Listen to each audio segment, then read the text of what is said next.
press briefing for today, February 5, 2020, for the updates on the 2019 NCOV health event.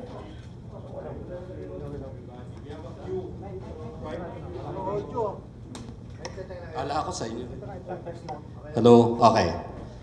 Good afternoon, everybody. We have quite a few updates today, and we'd like to welcome all of you and give you our report. The Department of Health would like to confirm that a sample from a 60-year-old female Chinese patient who under investigation, or PUI, tested positive for the novel coronavirus 2019 nCoV. So this is the third confirmed case of nCoV ARD in our country. The patient arrived in Cebu City from Wuhan, China via Hong Kong last January 20 and then went directly to Bohol thereafter. On January 22, the patient, upon arrival, the patient was not feeling well and stayed in the hotel and consulted on the 22nd, the patient consulted a private hospital. Wala. Hello? Okay ba? Better? Okay. Oh, let's ulit na tayo. Take two. Okay, roll. Okay, so we'd like to give you updates on a few items today.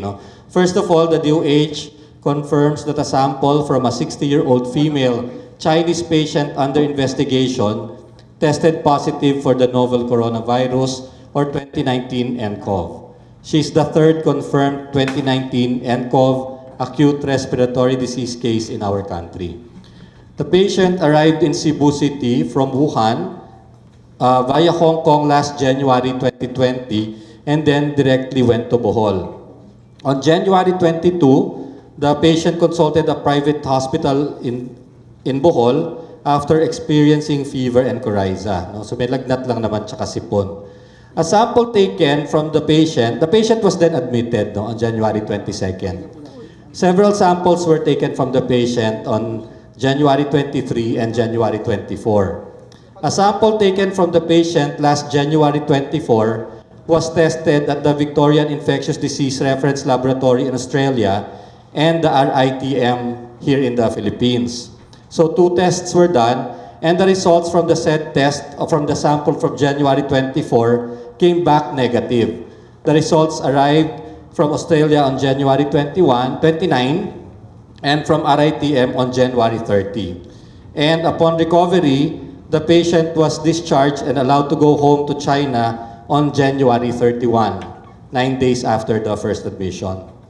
However, on February 3, the DOH was notified by RITM that the earlier sample taken January 23, which was run after the test was established here in RITM, was positive for the 2019 nCoV, making her the third confirmed case of 2019 nCoV ARD in the Philippines.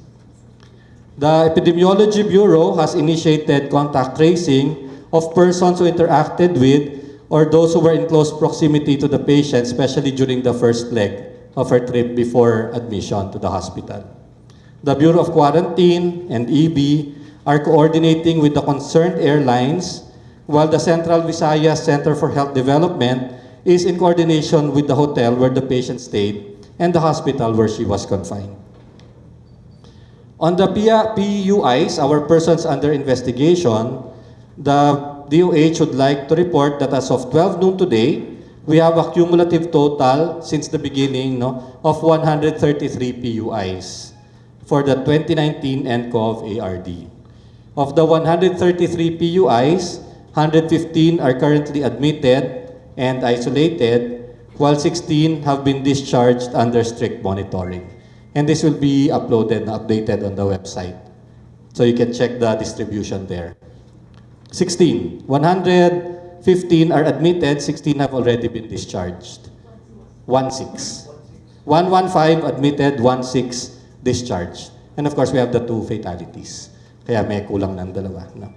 Among the PUIs, 63 are Filipinos, 54 are Chinese, and 16 from other nationalities. 32 of the total 133 reported to have traveled from Wuhan, China to the Philippines. 32. Yung iba kasi, yung mga Filipinos natin ngayon, most of them were travelers from Hong Kong before the ban, and of course the close contacts from the contact tracing. We would like, of course, to remind the public to still practice proper hand hygiene and cough etiquette, which is still the best way to protect yourself from the virus. We also have an update on the contact tracing for our positive case. As of today, the Epidemiology Bureau has assessed 203 contacts and home quarantined 188 of them. These are the patients who have no symptoms.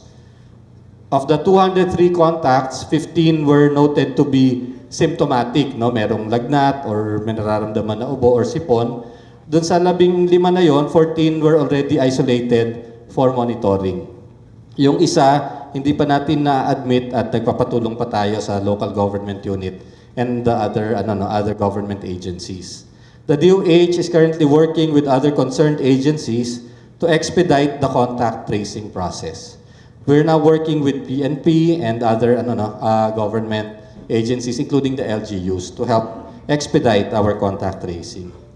The DOH would like to urge passengers from Cebu Pacific Flight 5J241 from Hong Kong to Cebu, both on January 20 and January 21, 2020. Cebu Pacific Flight DG6519 from Cebu to Dumaguete on January 21, 2020. And Philippine Airlines Flight PR2542 from Dumaguete to Manila on January 25, 2020 to cooperate with DOH representatives who will be getting in touch with them for assessment.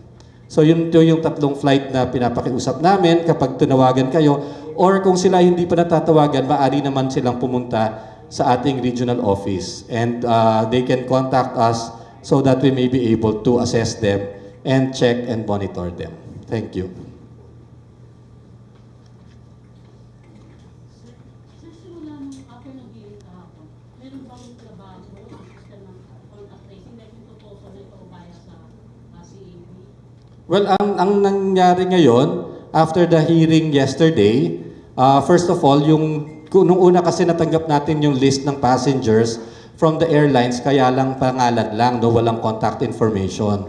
But since late afternoon, they have also now shared with us the contact information, which has made it easier for us to contact itong mga nakasabay sa eroplano. And also, meron meeting kanina with the police, with the PNP and the other government agencies para nga magtutulong-tulungan at i-support nila yung Epidemiology Bureau. Kaya lang hindi ko pa alam yung results ng meeting nila. But we are now getting the help of the other agencies.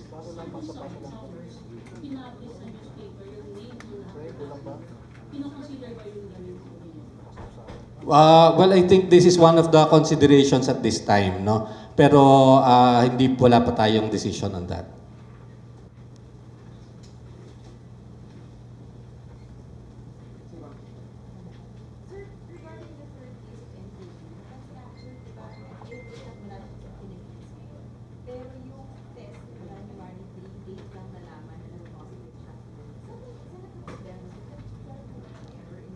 Yeah. Nung time na yon kasi, we were still sending results to Australia, and we just had the new test here at the RITM.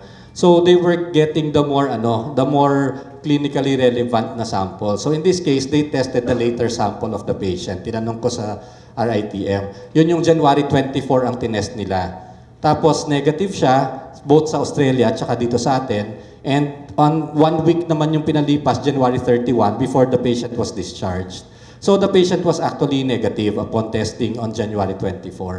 Kaya lang nung after na matapos na nila kasi mga test dito, they decided also to run all of the old samples that they had. And they found and one of her samples was from January 23. An earlier sample. This is an earlier sample. So apparently ito yung naging positive. So ang the picture is that the patient was infected but was getting better, and nag-negative na siya on the 24th, and a week later siya na-discharge. Negative. Yes. So ngayon yung mga health workers and yung close contacts natin would include yung mga kasama sa eroplano, yung mga meron din mga flight attendant, I think flight crew, and then we have health workers and we have also I'm definite that we have health workers kasi dito sa San Lazaro we did some were classified as PUIs, and then of course yung mga nakasama sa hotel ng mga nag-positive na pasyente. Yan ba? Si Jovic?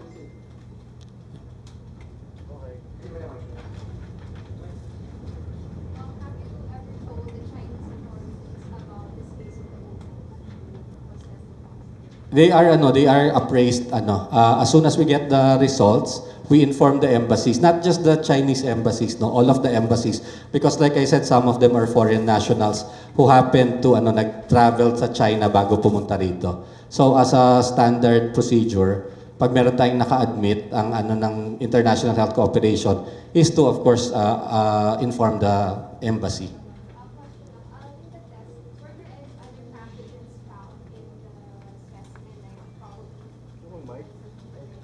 I don't have that I don't have that information right now. Yung binigay lang kasi sa akin yung nCoV, positive or negative. There's no history of a pre-existing condition.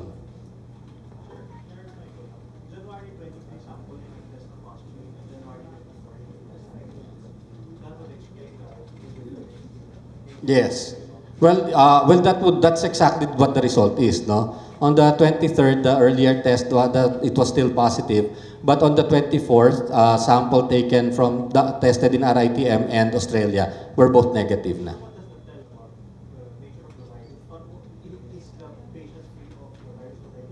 Yes, we know that in China now they also have documented I think about 400 cases na positive na nag-negative. In fact, we don't send home the patients until they are negative.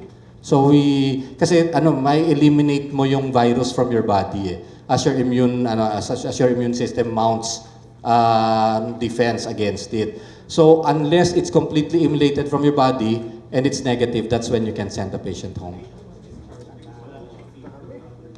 At saka negative yung kanyang test.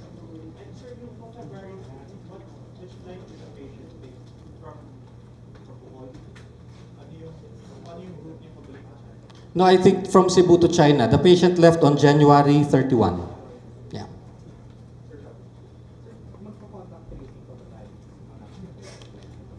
Yes, magko-contact tracing tayo, yung papunta dito. Kasi yung pauwi negative na siya eh. Pero yung papunta dito nung January 20, that's why yung flight na Cebu Pacific from Hong Kong to Cebu na sinabi ko kanina na DG6519, we're asking passengers from January 20 and 21. 20 kasi itong si third case, 21 yung first and second case. Sir Gerald, sa Bombo Radio po, may hotline numbers po ba kayo para dun sa mga concerned passengers po na pwedeng tawagan? Well, we're setting this up right now. They're meeting right now and they will be posting it this afternoon dun sa yung natin, yung page na merong updates. At inire-ready lang ngayon, nagbi-meeting sila dun sa OPSEN natin. It will be posted. Yeah. Yung update lang dun sa first infected. Yung update lang dun sa first infected case natin, kamusta na siya and nag-double negative na ba siya? Kasi yan yata inaantay to be Yung discharged. first case natin, wala na talaga siyang sakit for the past week. No fever, no cough, no colds. However, the latest test that was done, itong last 48 hours, was still positive, pero there are signs na yung viral load niya bumababa na. Kumukonti na yung virus, pero positive pa rin, so hindi pa rin natin siya pinapauwi. Still admitted. Ma'am Aiko. So, sir, You- basically you're saying this third case was a recovery na. Yes. Ang ilang recovery to outside of China? One point. No, in China, I think, if I remember right, they had like 377. Outside. I'm not sure. We will have to report that to WHO for them to assess. Yeah. Ma'am Aiko. Yusek, there's a report already na pwedeng mag-spread po itong coronavirus because there's already a local transmission in Hong Kong, Thailand, Vietnam, and Singapore. Of course, in the Philippines, would you recommend po from the end part of DOH na magkaroon, like for example, temporary travel ban? And since meron na pong health workers na nakitaan po natin or already included in the PUIs? Well, talagang I think it's now documented that there is human-to-human transmission. However, in the Philippines, all of the cases are now still imported. No? Wala pa tayong human-to-human transmission here. And we are very happy with the declaration of the President right now to ban temporarily all flights coming from China. Kasi at least ang binabantayan natin lahat ngayon, yung mga dumating before Sunday, no? At walang nadadagdag continuously. So we are very very happy with that declaration, and it makes it easier for us to contain the cases and isolate them to make sure it doesn't propagate. At this time, there's no move to.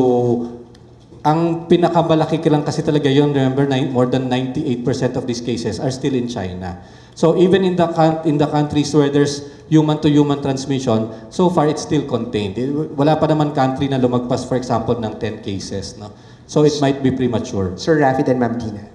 Sir, what could be the possible explanation kung bakit hindi nagtugma yung results ng January 23 and 24? And because of that, are we seeing the possibility na baka mamaya kailangan nating i-retest yung mga iba pang samples from other PUIs? Yes. Well, first of all, na-retest na lahat ng samples from other PUIs. So all of the samples that were taken before the test was validated and done here at RITM. Kasi dati sinasala natin, no? Hindi kasi lahat pwede nating padala sa Australia noon. May protocol ang WHO ng kung ilan lang ang pwede mong padala. So pinipili lang natin yung talagang mga very suspicious. But since then, we have tested all of them. And all of them have tested negative, except for this one. And their clinical explanation is that the patient was probably towards the end of the illness at that time. Kaya positive pa siya, pero yung the subsequent niya was negative na both at RITM and in Australia. So validated twice yung kanyang negative result. Ma'am Tina. Sir, any update on the cadaver that should be cremated? The department has already made arrangements. No, I think the directive from the secretary was yesterday was to have the cremation done today. But I don't have the details yet if it was already completed. It seems the family is against cremation. No, they have already given the consent through the embassy. So just in case in the future, ano ang dapat maging mas migrate? The DOH has the mandate, no, that when you have an infectious disease of a public health concern, that you have to dispose of the body in a sanitary way. So meron tayong karapatan. Siyempre ayaw lang naman natin na, gusto pa rin naman natin may consent, no? But the DOH can do it without any consent. So can you give us more details about the cremation? Where's the body? No, I cannot give you details on that. Yeah. Janelle. Ano? Meron na rin namang nag-arrange na pumayag. Sir, dun sa PUIs, sir, ilan po dito sa 130 yung declared negative na? Ilan pa po yung pending? Yung kasing yung pending, wala pa tayong nadagdag na declared negative from the last report. Meron darating na batch of results from our ITM, kaya lang iisa-isahin pa natin kasi mga iba, mga doble-doble. Halimbawa 450 yung papadala, some of them have 2 samples, 3 samples. So I have to double check it. We will update you on the negative status by tomorrow. Tapos sir, after sa contact tracing, 15 are symptomatic, 14 isolated. Ano po nangyari sa isa? 15 yung symptomatic, no? Ito yung may sakit. Yung isa initially nagre-refuse. Oo, nagre-refuse magpa-admit. So nagpapatulong na kami sa LGU tsaka sa police. Sir okay. Wait lang, Janelle. Ay, meron pala sa gilid. Any update doon po sa possible quarantine areas na meron sila? Si Secretary is there right now. Ang directive sa kanya ni Presidente, kasi nag-cabinet meeting pa kagabi, is to take a look at the facility right now and make sure it's ready. No? In case we repatriate very soon. So that's final, sir. Work plan. Yun talaga ang working natin. That's the working plan right now.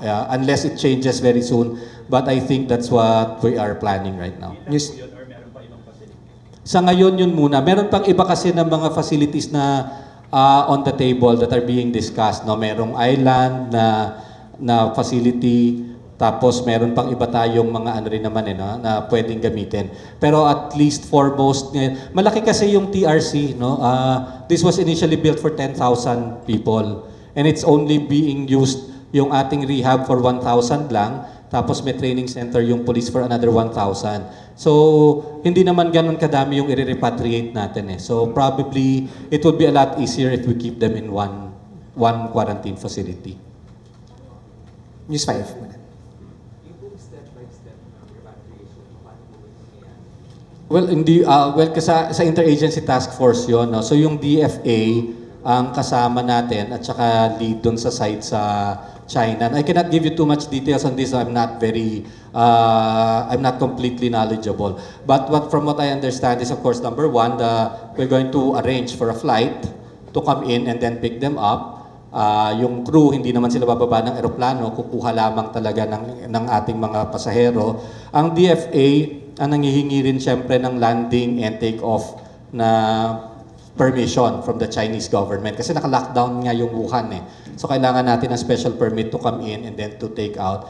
And then when they come here, meron tayong crew ng Department of Health na napupunta rin sa China to assess them before they get here. At may kasamang babalik.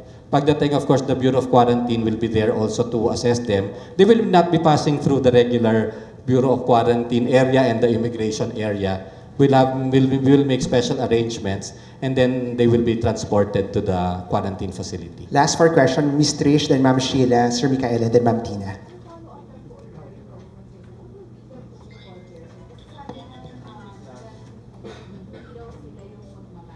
Sabi na,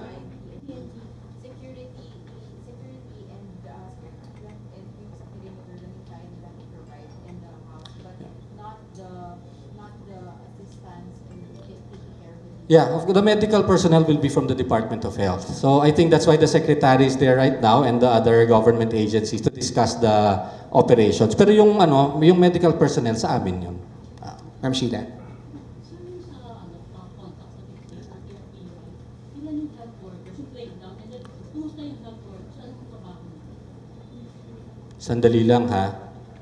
Yung health workers, hindi ko naman mabibigay sa'yo kung nasaan sila. No? I mean, yung kanilang privacy. Merong halo-halo. No? But yung 15, ano to mga close contacts ito? Let me just check ha. I'm not, the EB has a list right now.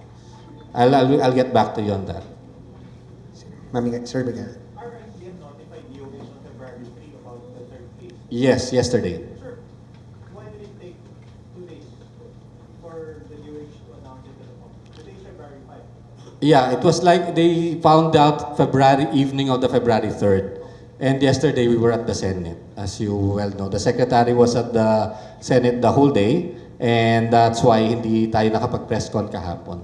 Sure, was there no sense of urgency announcement earlier given that there's case? Oh, no, but the regional office already knows, and they started the contact tracing already yesterday. So it's just yung today lang kasi hindi tayo nagkaroon ng briefing kahapon. But I think the Secretary actually, I saw it online this morning so I think the Secretary actually announced it yesterday. Sure, what's the process that the DOH follows in terms of announcing the third cases? Because for example, in the second case, you found out about it already on Saturday, February 1, and it was announced the next day, February 2. And in this case, you found out about it February 3, and it was announced on February 2. Could you walk us through why the one? No, this one, it was just really the intervening circumstance that the Secretary was at the Senate the whole day yesterday, plus the fact that, of course, that the patient was actually tested negative and was sent home, no? So, yung regional office naman namin, syempre, unang-una, before we announce it, we make sure that the regional office knows already and the local government unit also knows, no? Kasi magagawa tayo ng activity doon, ayaw naman nating magulat sila kung ano yung nangyayari. So the contact tracing was already done and the Secretary, I think, announced it after the Senate hearing last night. Kaya marami sa inyo tumatawag na kagabi. But we just had to formally announce it today because it's the first available opportunity for us. You announced, you coordinated the Yes, we do. Oo. Ma'am Tina, then last. So yung 3 health workers dun sa 15, from the 50 dito, 3 were health workers. Health workers. They are stable. All of them are stable. May symptoms ba ito? Fever, cough, and colds. Sir, does the DOH have information on a 66-year-old Chinese from Wuhan na Pilipinas and then back to Wuhan tapos doon daw namatay?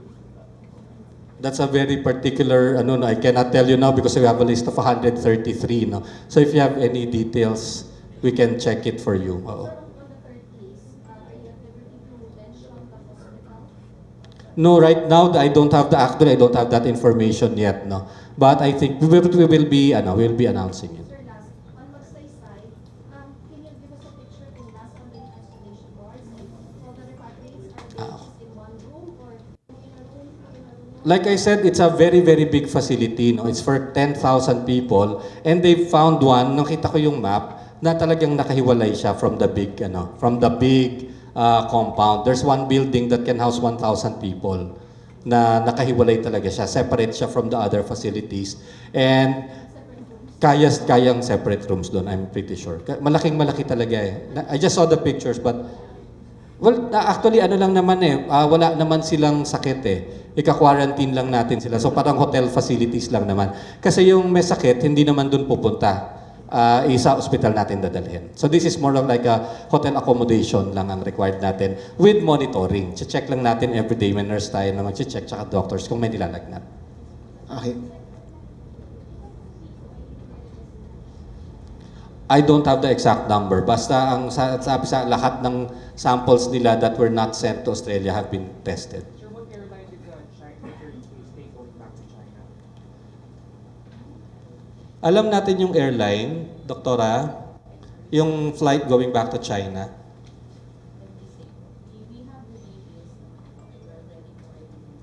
It's also on Cebu Pacific then. Is it a Philippine carrier, sir? Yeah. Air Asia. On January 31. We're validated kasi the flight details from the To Shenzhen.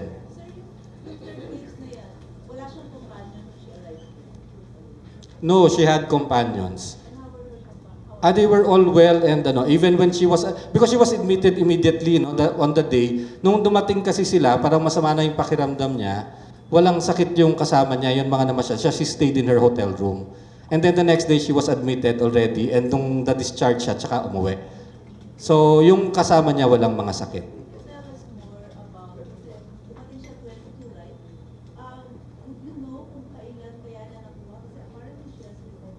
Yeah, it means she had it before she left China. No, we don't know. May statement kasi kahapon si Secretary Lorenzo about the wife of a senior military officer who came from Hubei and was admitted sa India but she tested negative. I just wanted to ask if you have other Filipinos na kasi she might have had companions who are now under investigation.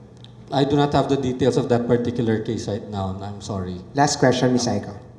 Sir, you were given additional 2 billion pesos for the improvement. Kasama po ba sa priority na pinipuli yung contamination and isolation test? Yes, actually we're asking pa lang, it hasn't been given yet. It's going to be a supplementary budget.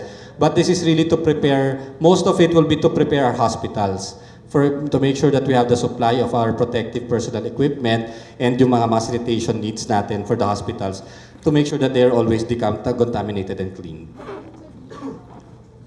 That's from the DBM ang maghahanap nun kung saan. Do you have any tips na kung ilan po yung isolation or decontamination tests? I don't have that right now.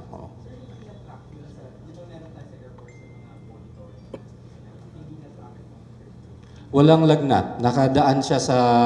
Remember, this is January 20, no? So, medyo open pa talaga. Ibig sabihin, wala pang ban ng flights from anywhere. And we had very limited information on the NCOV. And it was really tracking patients with fever.